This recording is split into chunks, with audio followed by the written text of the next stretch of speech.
Medieval winters killed more people than wars did, yet entire villages survived for months without ever stepping outside. They weren't hiding in their homes, they were underneath them. And the engineering they used? Most modern architects have never even heard of it. Here's the thing about medieval winters. They killed people. Not dramatically, like in movies, slowly, quietly. Families froze in their own homes while burning every stick of furniture they owned. But some figured out a trick that seems almost too obvious. They went underground. 10 feet below the surface, the Earth sits at a constant 50 to 55 degrees Fahrenheit. Year-round. Doesn't matter if there's a blizzard raging above. Doesn't matter if it's July, the ground just stays the same temperature.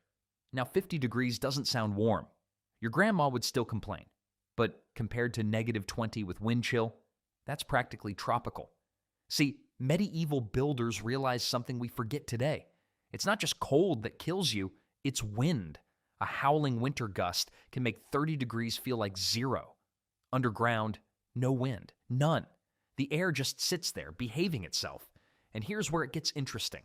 A family in an underground chamber could survive an entire winter using 1/10 the firewood needed for a wooden house above ground. 1/10? That's the difference between life and death when forests are already stripped bare by November. Celtic and Germanic tribes had been doing this since 500 BC. We're talking over 1,000 years of trial and error before the medieval period even started. They passed these techniques down like family recipes, except instead of grandma's stew, it was how not to freeze to death. The physics worked like a natural thermos. Earth absorbed summer heat, then released it slowly through winter months. But knowing the Earth stays warm is one thing. Actually building a livable space down there, that required some seriously clever engineering. Souterrains. Say it slowly, souterrain. Sounds fancy, right? It's just French for underground. But these tunnels were anything but simple. Starting around 800 AD, people across Scotland, Ireland, and France began building stone-lined passages that would outlast kingdoms, plagues, and even the people who forgot they existed. Here's what made them brilliant. The entrances were deliberately tiny. We're talking crouched down and squeezed through narrow. Not because medieval people were shorter, they were strategic. A tight entrance meant warm air couldn't escape, and enemies couldn't rush in swinging swords. Try fighting while crawling on your hands and knees. Doesn't work. Some of these tunnels stretched over 200 feet long. That's almost the length of a football field. Underground, built with hand-cut stones, no blueprints, no laser levels, just generations of hard-earned knowledge. But the cleverest part? The angle. Builders slope tunnels. Downward first, then back upward. Cold air is heavier than warm air, so it sank into that dip and stayed trapped there. Meanwhile, the living chambers stayed comfortable. Medieval air conditioning, basically. Except it actually worked and didn't cost a fortune to run. Over 2,000 souterrains have been discovered in Ireland alone. Many still structurally sound after 1,200 years. My garage ceiling started sagging after 8. And here's where it gets cozy.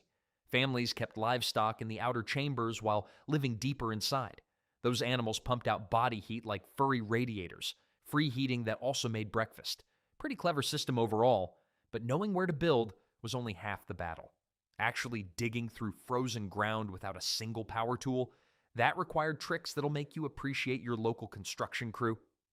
Here's where things get interesting. You can't just decide to dig a tunnel whenever you feel like it. Frozen ground laughs at your ambitions. Medieval workers figured this out fast.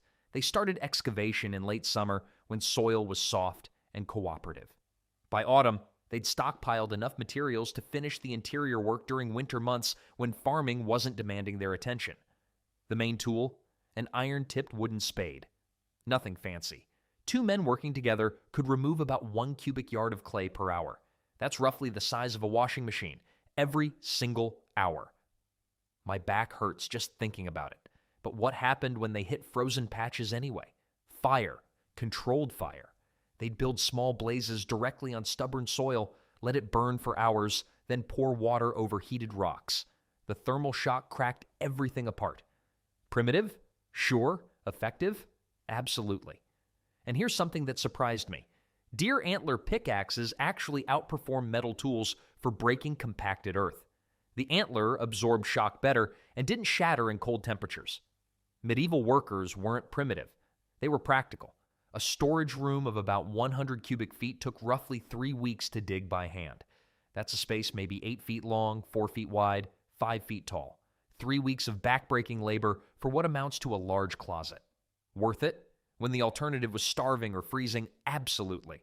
The trickiest part wasn't the digging itself. Underground air turned stale quickly. Workers rotated in short shifts because breathing got difficult after extended periods below ground. Of course, once you've dug your hole, you've got a bigger problem. How do you stop it from collapsing on your head? Here's where most underground projects failed spectacularly. You could dig the perfect tunnel, shape it beautifully, then watch the whole thing collapse because you skipped the stone lining. Medieval builders learned this lesson the hard way, probably multiple times. The secret: dry stone stacking, no mortar, nothing holding the rocks together except gravity and geometry. Sounds insane, right? But it actually worked better than cementing everything in place. See, the ground freezes and thaws. It moves, it shifts. A rigid mortared wall cracks under that pressure. But dry stacked stones, they flex slightly. They adjust. They survive. Builders got obsessive about stone selection. Flat stones for the walls, wedge-shaped stones for the ceiling. That wedge shape matters because each stone transfers weight outward to the walls instead of straight down. It's basically a self-supporting arch that wants to stay up. And here's what blew my mind when I first learned this. Underground chambers in Orkney, Scotland use these exact techniques. They've been standing stable for over 5,000 years. That's older than the Egyptian pyramids, built by people without engineering degrees or fancy tools. The walls leaned inward at roughly 15 degrees, not because the builders were sloppy. That angle created natural compression that prevented cave-ins. Even the gaps between stones served a purpose. Groundwater seeped through instead of building up pressure behind the wall. Basically, a built-in drainage system that nobody had to maintain. A master builder could complete a 12-foot chamber with full stone lining in approximately 6 weeks, working by hand with rocks. But stone walls meant nothing if the people inside couldn't breathe. Here's the thing about living underground. You can build the sturdiest tunnel in the world, but none of it matters if you can't breathe. Medieval builders figured this out fast, probably the hard way. So they developed a surprisingly clever system. Small vertical shafts, just 4 inches wide, punched through to the surface. Tiny openings, barely noticeable from above, but absolutely critical below. Why so small? Because a big hole means big drafts. And drafts steal heat faster than my brother-in-law steals appetizers at family dinners. Now here's where it gets smart. Builders position these air holes on opposite ends of their tunnels. Warm air rises, right? So as heated air escaped through one shaft, it pulled fresh, cool air down through the other. Natural circulation, no fans, no pumps, just physics doing its thing for free. But what about rain? Snow, carved stone caps solved that problem. These covers block precipitation while still allowing air to flow through gaps around the edges. Some builders got even more creative, using hollow reeds or carved wooden tubes as primitive air ducts running through packed earth. And the weird part is, they had a built-in safety system too. A single candle flame served as their oxygen detector. Burning bright? You're fine. Flickering weakly or going out? Get out, now! Your chamber needs better airflow before someone passes out. One more trick. They angled some shafts instead of drilling straight down. This prevented wind from whistling directly through and turning their cozy shelter into a wind. Tunnel. Fresh air handled. Temperature maintained. But breathing wasn't their only problem underground. Water was coming for them too. Here's where things get organized. Before 1100 AD, most families just threw vegetables into whatever hole they could dig. Carrots touching turnips, apples sitting on cabbages. Half of it rotted before February. Then the monasteries got involved. Monks had time to experiment. They tracked which foods lasted longest under what conditions. They took notes. They shared findings with other monasteries across Europe. And by 1100 AD, they'd basically written the medieval version of a food storage manual. Their big discovery? Humidity matters as much as temperature. The ideal root cellar needed moisture levels between 85 and 95%. Too dry and vegetables shriveled into leather. Too wet and mold took over everything. The monks figured out that packed earth floors with occasional water sprinkled on them hit that sweet spot perfectly. But here's the clever bit nobody talks about. They learned to separate apples from everything else. Turns out apples release a gas that makes other produce ripen faster. The monks didn't know it was ethylene, they just noticed that carrots stored near apples turned mushy within weeks. Sand layering became standard practice. You'd put down a layer of damp sand, add a layer of root vegetables, then more sand, then more vegetables. Carrots preserved this way stayed crisp until spring. I've tried modern refrigerator storage that couldn't match those results. A properly built monastery root cellar could hold 2,000 pounds of food. That's enough to feed 6 people through an entire winter. Temperature swings of just 5 degrees meant the difference between food lasting months or spoiling in weeks. The monks mastered storage, but grains presented a completely different problem. Here's the thing about storing grain above ground. Rats ate it. Moisture rotted it. Raiders stole it. You'd lose 40% of your harvest before spring even arrived. 40%! Medieval farmers got sick of feeding every mouse in the county, so they went underground. Pit silos lined with thick clay created something beautiful, an airtight seal. Any insects trapped inside? Dead within 2 weeks from oxygen deprivation. No chemicals needed, just physics doing the dirty work. The average grain pit measured 8 feet deep and 4 feet wide. Sounds small, right? That little hole held 50 bushels, enough to feed a family for months. Now here's where it gets clever. Farmers intentionally let the top layer of grain spoil. Sounds crazy until you realize that crusty, moldy layer formed a protective cap. Everything underneath stayed bone dry and perfectly preserved. The numbers don't lie. Underground storage reduced grain loss from 40% down to under 5%. That's the difference between surviving winter and watching your children starve. But wait, what about raiders? Villages built their communal grain pits far from homes. Way out in fields nobody would think to search. So when invaders burned buildings to the ground, they never found the actual food supply. Some communities took security even further. Archaeologists have found charred grain in medieval pits alongside broken pottery that looks suspiciously like booby traps. Fire pots, basically. Touch the grain, trigger a small explosion. My kind of home security system. So they protected their food from pests, weather, and thieves all at once. But storing grain creates another problem nobody talks about. Heat. And where there's heat, there's fire risk. Roman engineers figured out something brilliant. Hot air rises. And if you trap it under a floor, that floor becomes a giant radiator. Medieval monks never forgot this trick. While most people huddled around open fires, monasteries kept their hypocauste systems running. These were basically crawl spaces beneath stone floors where fire heat circulated before escaping through wall vents. Here's what made it genius. A single fire pit could warm a 400 square foot underground chamber for up to 8 hours after you put the flames out. 8 hours. You could sleep through the coldest night on stored heat alone. The secret was thermal mass. Ceramic tiles absorbed heat way better than regular stone. They'd soak up warmth during the evening fire, then release it slowly all night long, like a hot water bottle for your entire house. Some medieval hospitals actually used this system to keep sick patients warm during recovery. Pretty advanced thinking for people who also believe bloodletting cured headaches. But, and this is important, the technology had a dark side. Poorly designed systems killed people. Carbon monoxide has no smell, no color. A badly vented hypocauste would fill chambers with poison gas while families slept. They'd simply never wake up. Medieval builders learned through deadly trial and error. The survivors passed down ventilation rules like sacred knowledge. Get this wrong, you die. Get it right, you're warmer than a king in his drafty castle. The irony? Most nobles refused to go underground. They considered it peasant behavior. Meanwhile, peasants were sleeping comfortably while lords shivered in their expensive towers. Speaking of things that killed medieval people underground, water was the silent enemy. Water was the silent killer of underground construction. You could build the sturdiest chamber in the kingdom, and one wet spring would turn it into a swimming pool. Medieval builders figured this out the hard way. Their solution? French drainage trenches.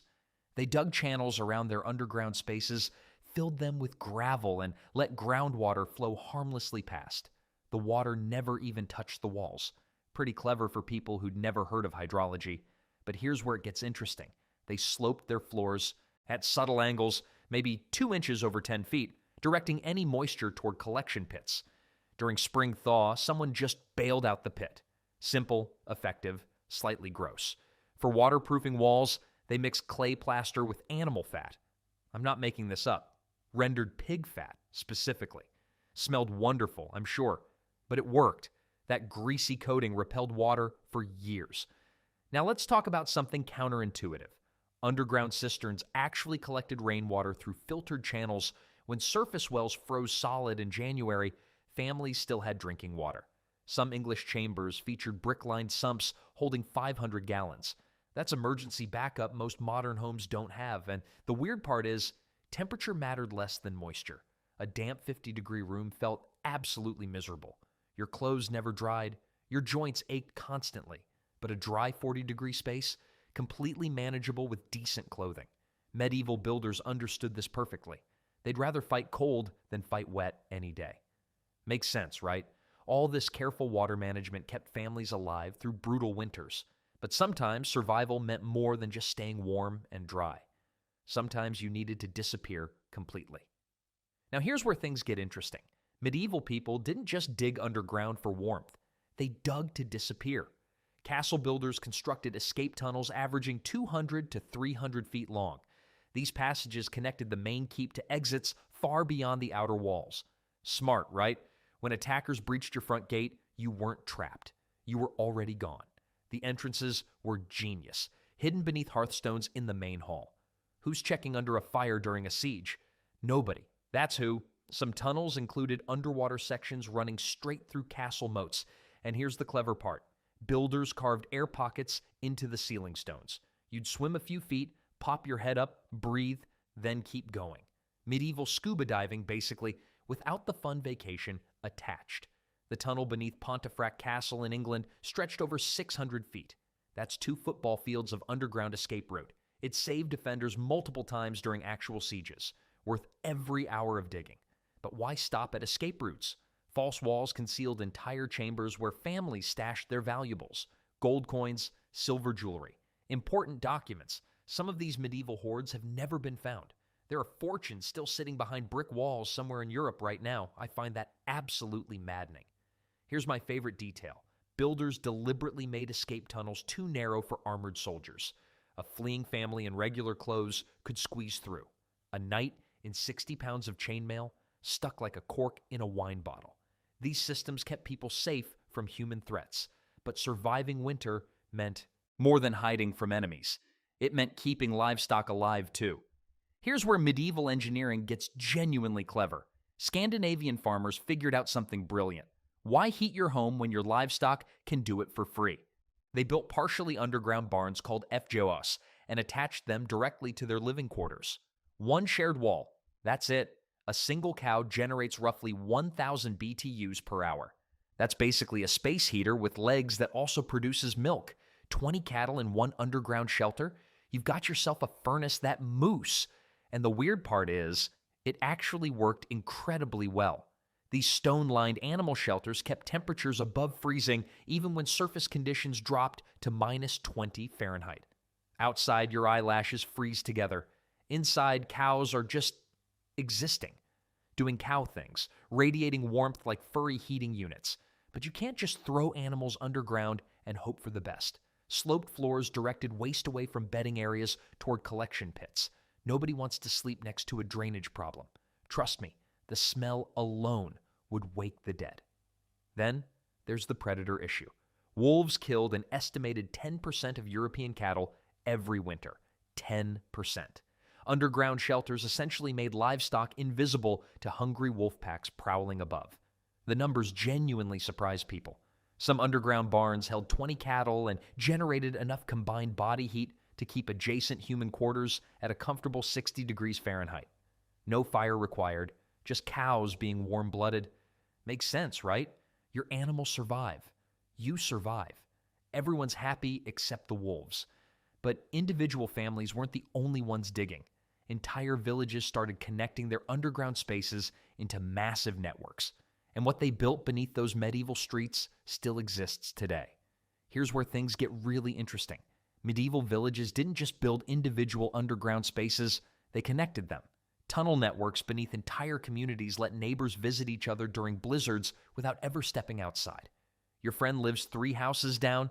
No problem. Just duck through the passage. It's like an ancient subway system, except instead of catching a train, you were catching up on gossip. These weren't random connections either. Villages planned them strategically. Communal underground bakeries became gathering spots because they used 30% less fuel than surface ovens. The earth did most of the insulating work. Smart, right? Brewing cellars needed exactly 55 degrees Fahrenheit for proper ale fermentation. Above ground, good luck maintaining that. Underground, nature handled it automatically. I personally think this explains why medieval ale tasted better than the stuff we get at some modern pubs. Temperature consistency matters. Some German villages went absolutely wild with this concept. We're talking tunnel networks stretching over a mile, connecting dozens of homes to central storage areas. Everyone could access shared food supplies without freezing their ears off. And when disaster struck, underground community halls became emergency shelters. House caught fire in January. Your neighbors had a warm spot waiting for you beneath the streets. The town of Oppenheim in Germany still has over 25 miles of medieval tunnels running beneath it. 25 miles, that's longer than most modern subway systems, and they built it with hand tools and determination.